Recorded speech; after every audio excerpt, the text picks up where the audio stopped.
Hi, welcome to the small shed. This week we see an end to the work at the mezzanine floor down in mezzanine sheds. See you in a minute.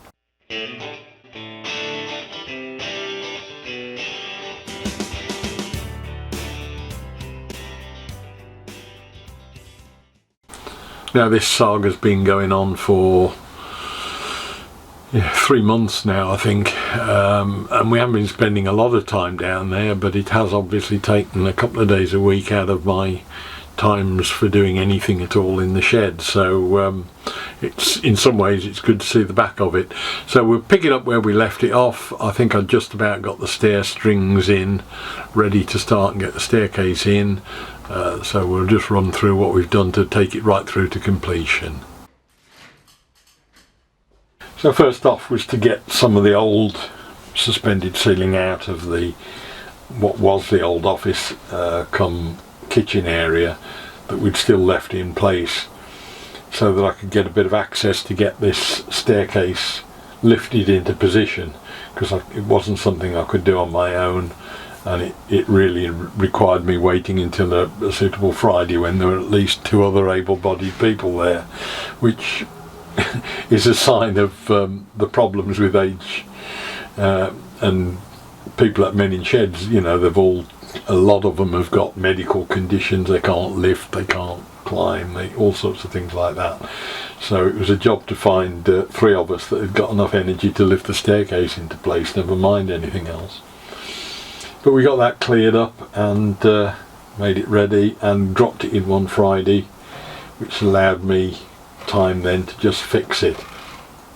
All I've essentially done is put 2 strings in from floor to ceiling, and then we've dropped this staircase in between it and screwed it to them, because it's about 2 flights short of the height that we need, and therefore I've got to make up pieces for the bottom. Having got that done, I moved on to the last thing that had been bugging me for a long while, and that was getting the noggins in the timber in the joists in the kitchen. The actual flooring on top was keeping it pretty stable, but I just wanted to get those in before we started putting the ceiling up, and then starting to drop in the suspended ceiling rails.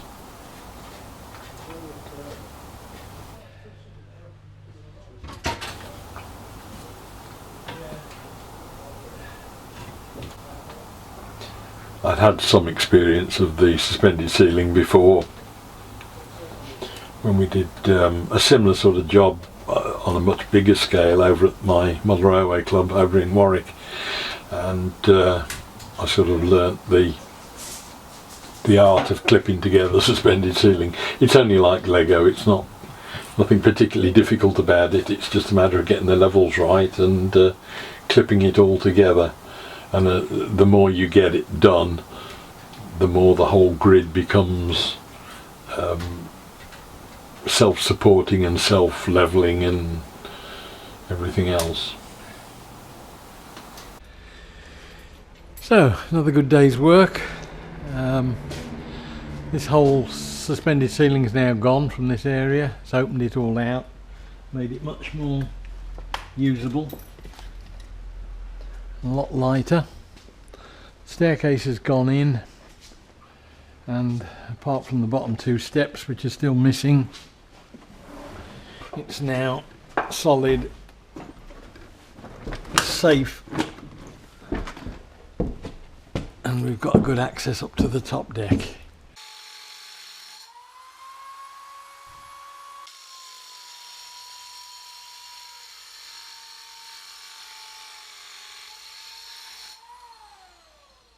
So, moving on from that, we're then starting to get towards finishes almost. I cut some tiles just to tidy up the last bit of the kitchen inside, where we put the wall in halfway through a splashback, so that just needed tidying up, and that was almost the last thing other than painting in there really. There's a bit of filling still to do, but this would have been about week 5 or 6 I think, and this is getting the ceiling grid and the lights into that grid, which was a fairly major milestone to actually get power back on and some lighting in there.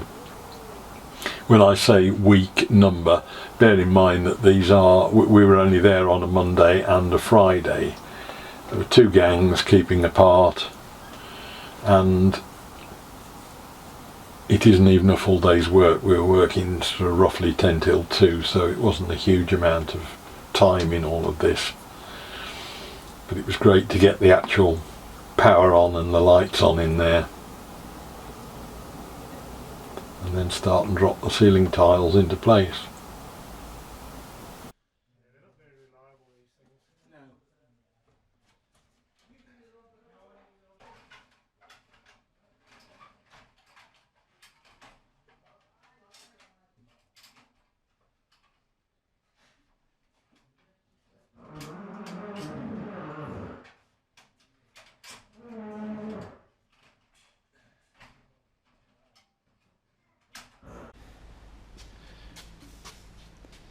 Another good day's work in the shed.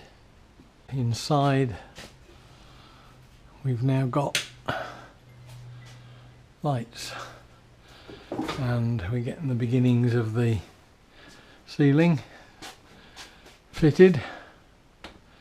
So with a tiny bit of filling and sanding, we're just about ready to decorate in here, I think.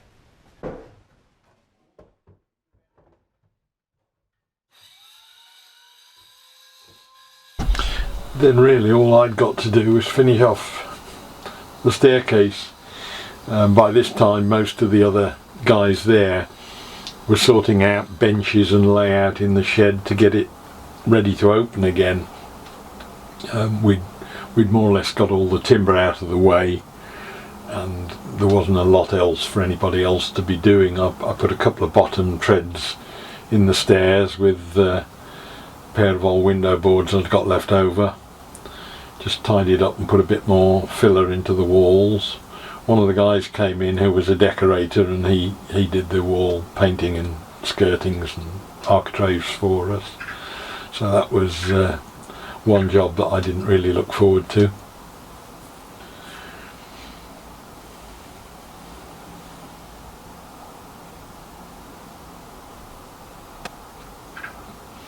And then we'd got a couple of old newel posts that came out of buildings. They'd got chunks knocked out of them and all sorts, but in this instance it hardly matters. It's there more for support than anything.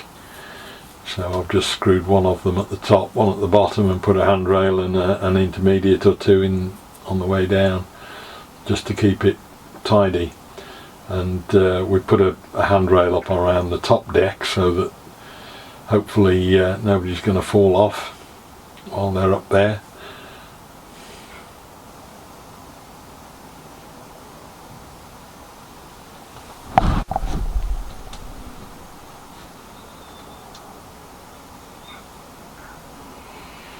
By this time the kitchen was all finished, ready for painting. The staircase was in, ready for painting, and they'd started to clear up the bottom area where the lathe was going to be.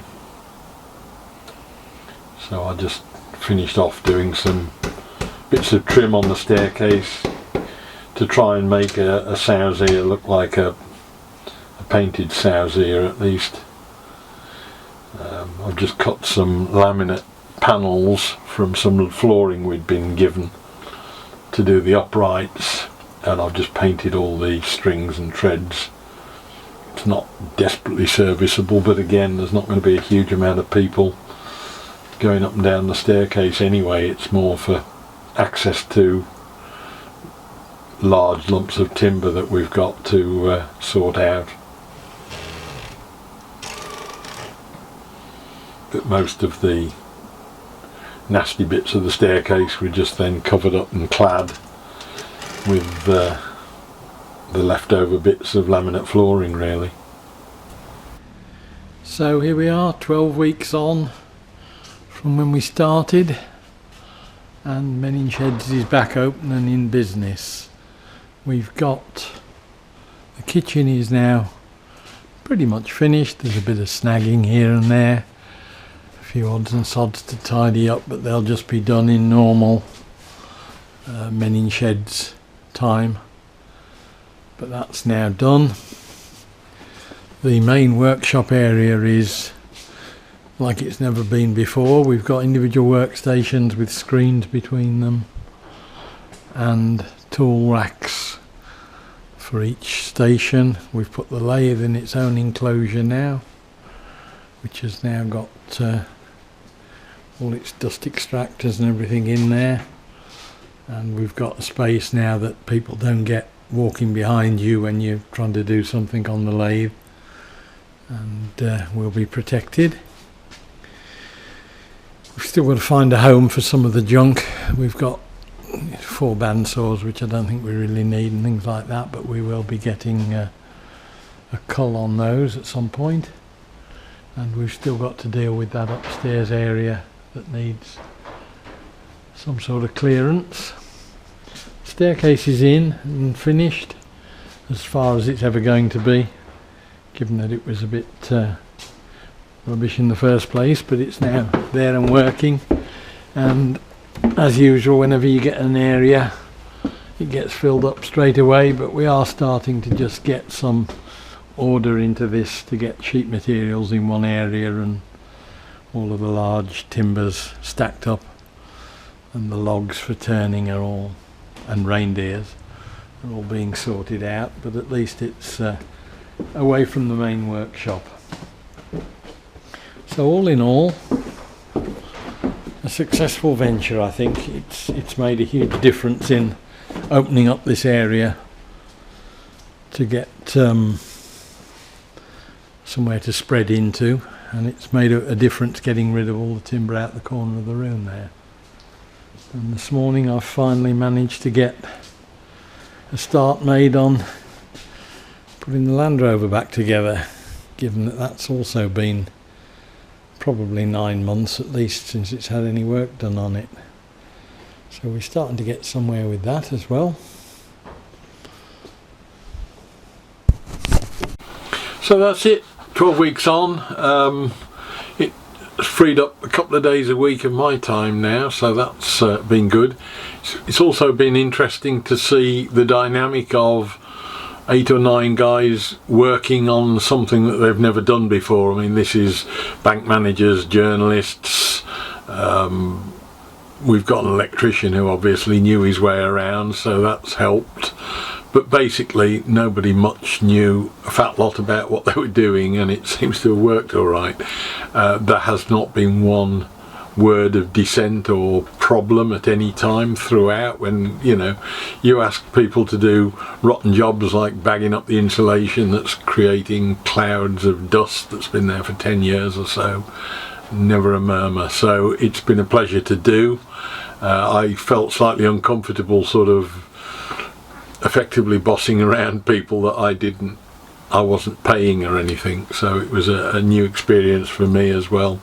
And the end result, I think, speaks for itself. We've now got a much better workspace than we had before, and it's cost us 300 or 400 quid. I think that's about all it's cost, because we had so much stuff donated and recycled timber and that sort of thing. So yeah, happy with it. Hope it was of interest. Look forward to doing something different now I've got a bit more time, and I'll hopefully see you next week. See you then. Bye.